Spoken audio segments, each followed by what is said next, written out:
यहाँहरु सबैलाई प्रभु येशू ख्रीष्टको नाममा जय मसीह। आशा गर्दछु तपाईहरु सबैजना आरामै हुनुहुन्छ होला।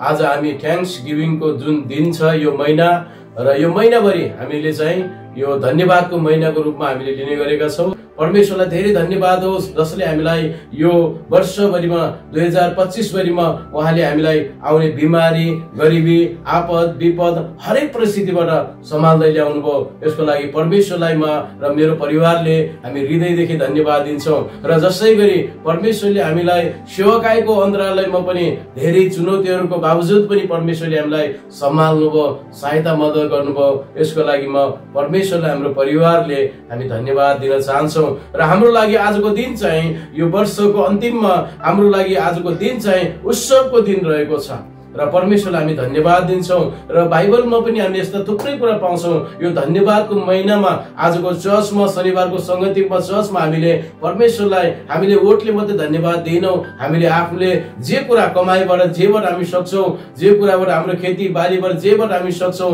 परमेश्वरलाई हामीले धन्यवाद अनि टक्राएका छौं र हामीले उपहारहरू दिएर पनि परमेश्वरलाई आदर गरेका छौं। र आज बेलुका हाम्रो लागि यो उत्सवको घडी, हाम्रो परिवारको लागि उत्सवको घडी भएको छ।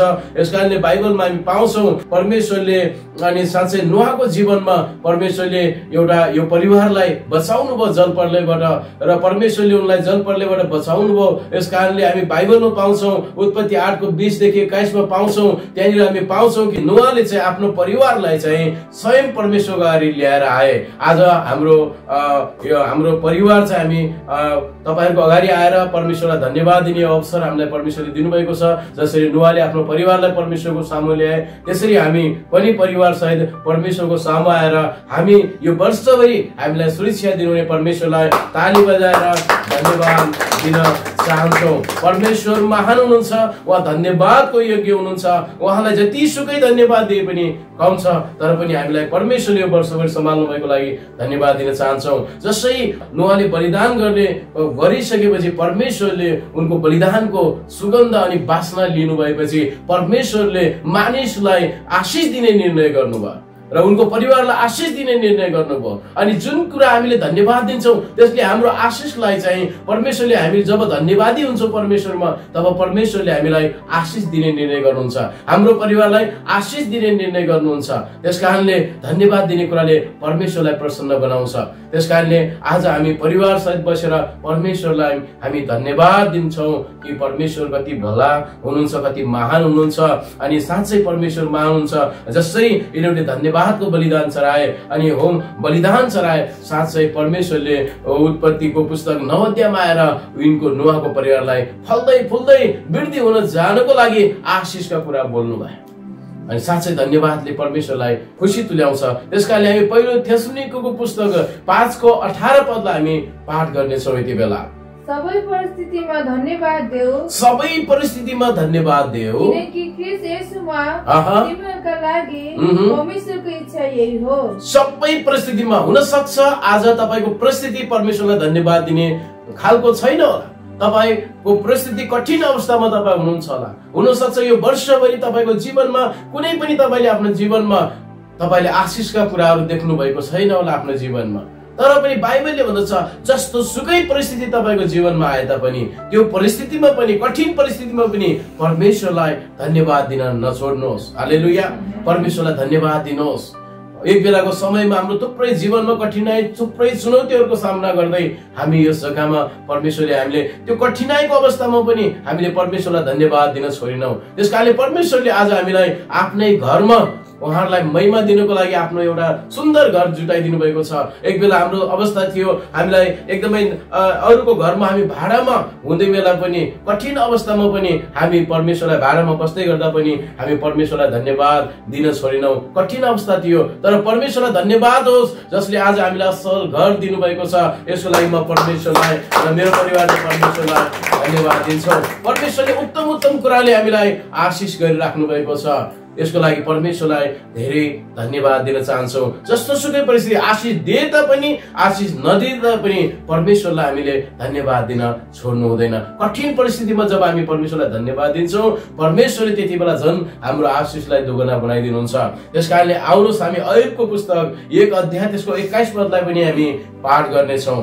र भुइँमा घोप्टो परेर दण्डवत गरी भने म आफ्नी आमाको गर्भबाट नाङ्गै आए।